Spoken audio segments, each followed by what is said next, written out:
Hello. Here we are, chapter 27 of Odd Thomas.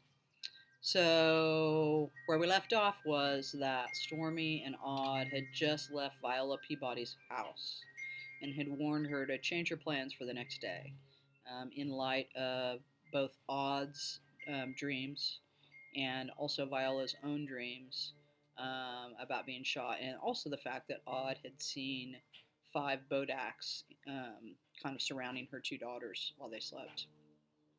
So, Odd and Stormy have just left. So, here we go. Chapter 27. Little more than an hour before midnight, worried about a new day that might bring children in the line of gunfire, I parked the Mustang behind the Pico Mundo grill. When I doused the headlights and switched off the engine, Stormy said, "Will you ever leave this town?" I sure hope I'm not one of those who insists on hanging around after he's dead like poor Tom Jed out there at Tire World. I mean, will you ever leave it while you're alive? Just the idea gives me hives on the brain. Why? It's big out there. Not all of it's big. Lots of towns are smaller and quieter than Pico Mundo. I guess what I mean is, everything out there would be new. I like what I know. Considering everything else I have to deal with, I can't at the same time handle a lot of new stuff. New street names, new architecture, new smells, all new people. I've always thought it would be nice to live in the mountains. New weather. I shook my head. I don't need new weather. Anyway, she said, I didn't mean leave town permanently, just for a day or two. We could drive to Vegas. That's your idea of a smaller, quieter place? I'll bet that's a place with thousands of dead people who won't move on. Why? People who lost everything they owned at craps tables, the roulette wheels, then went back to their rooms and blew their brains out. I shivered. Suicides always hang around after they're dead. They're afraid to move on. You have a melodramatic view of Las Vegas, odd one. The average hotel maid doesn't turn up a dozen suicides every morning. Bunch of guys murdered by the mob, their bodies dumped in the fresh concrete footings of new hotels. You can bet your ass they have unfinished business and plenty of post-mortem rage. Besides, I don't gamble. This does not sound like the grandson of Pearl Sugars. She did her best to turn me into a card hustler, but I'm afraid I disappointed her. She taught you poker, didn't she? Yeah, we used to play for pennies. Even just for pennies is gambling. Not when I played with Granny Sugars. She let you win? That's sweet. She wanted me to travel the Southwest poker circuit with her. Grandma said, Odd, I'm getting to grow old on the road, not in a rocking chair on some damn retirement home porch with a gaggle of farting old ladies. And I'm going to die face down in my cards in the middle of a game, not of boredom at a tea dance for toothless retirees trying to cha-cha in their walkers. On the road, Stormy said, would have been too much new. Every day, new and more new, I sighed. But we sure would have had fun. She wanted me along to share the laughs, and if she died in the middle of a particularly rough game, she wanted me to be sure the other players didn't split her bankroll and leave her carcass in the desert as a coyote buffet. I understand why you didn't go on the road, but why don't you gamble? Because even if Granny Sugars didn't play sloppy to give me an edge, I almost always won anyway. You mean because of your gift? Yeah.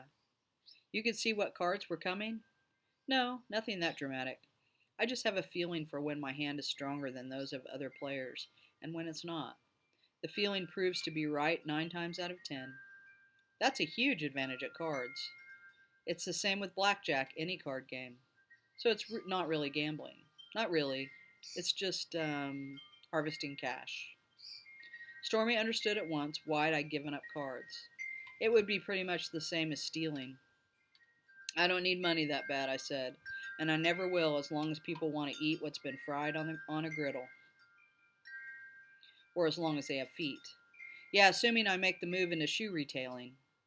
I said Vegas not because I want to gamble, she explained.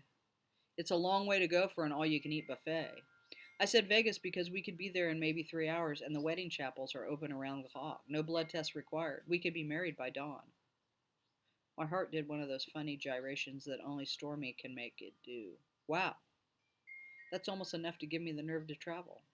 Only almost? Huh? We can have our blood tests tomorrow morning, get a marriage license Thursday, get hitched by Saturday, and our friends can be there. I want our friends there, don't you? Yes, but I want married more. I kissed her and said, After all the hesitation, why the sudden rush? Because we had sat for a while in that unlighted alley, our eyes were thoroughly dark adapted. Otherwise, I would not have fully recognized the depth of concern in her face, her eyes. In fact, she seemed to be gripped not by mere anxiety, but by a quiet terror. Hey, hey, I assured her. Everything's going to be all right. Her voice didn't quaver. She's too tough for easy tears. But in the softness of her speech, I could hear a haunted woman. Ever since we were sitting on the edge of the koi pond and that man came along the promenade. When her voice trailed away, I said, Fungus Man. Yeah, that creepy son of a bitch. Ever since I saw him, I've been scared for you. I mean, I'm always scared for you, Audie. But I don't usually make anything of it because the last thing you need, on top of everything else on your mind, is a weepy dame always nagging you to be careful. Weepy dame? Sorry, I must have flashed back to a prior life in the 30s. But it's true.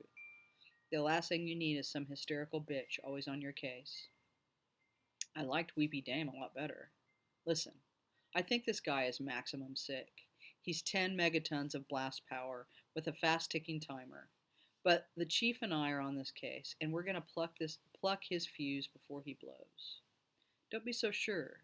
Please, Audie, don't be so sure. Being too sure with this guy will get you killed. I'm not going to get killed. I'm scared for you.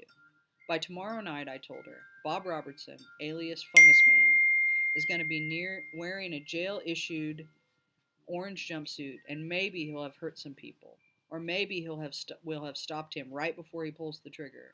But whatever the situation, I'm going to be with you for dinner, and we'll be planning our wedding, and I'll still have both legs, both arms. Audie, stop, don't say any more. Still have the same stupid head you're looking at right now. Please stop. And I won't be blind because I really need to see you. And I won't be deaf because how can we plan our wedding if I can't hear you? And I won't be, she punched me in the chest. Don't tempt fate, damn it. In a sitting position, she couldn't get enough swing behind her fist to land a solid blow. I was hardly winded by the punch. With as little wheeze as I could manage, I drew a breath and said, I'm not worried about tempting fate. I'm not superstitious that way. Well, maybe I am. Well, get over it. I kissed her. She kissed me back. How right the world was then. I put an arm around her and said, You silly weepy dame. Bob Robertson might be so psychotic he wouldn't even qualify to manage the Bates Motel, but he's still just a mug. He has nothing going for him except 16 wheels of craziness spinning in his head. I will come back to you with no punctures, no scrapes, no dents, and none of my federally mandated stuffing identification tags will have been ripped off. My poo, she said, as sometimes she does. Having somewhat calmed her nerves and partially settled her fears, I felt quite manly, like one of those stout-hearted and rock-ribbed sheriffs in old cowboy movies, who with a smile sets the minds of the lady folk at ease and sweeps legions of gunfighters off the streets of Dodge City without smudging his white hat. I was the worst kind of fool. When I look back on that August night, changed forever by all my wounds and all my suffering, that undamaged Odd Thomas seems like a different human being from me, immeasurably more confident than I am now, still able to hope, but not as wise, and I mourn for him. I am told not to let the tone of this narrative become too dark. A certain 400-pound muse will park his 150-pound ass on me by way of editorial comment, and there is always the threat of his urine-filled cat. All right, that was chapter 27. See you next time for chapter 28.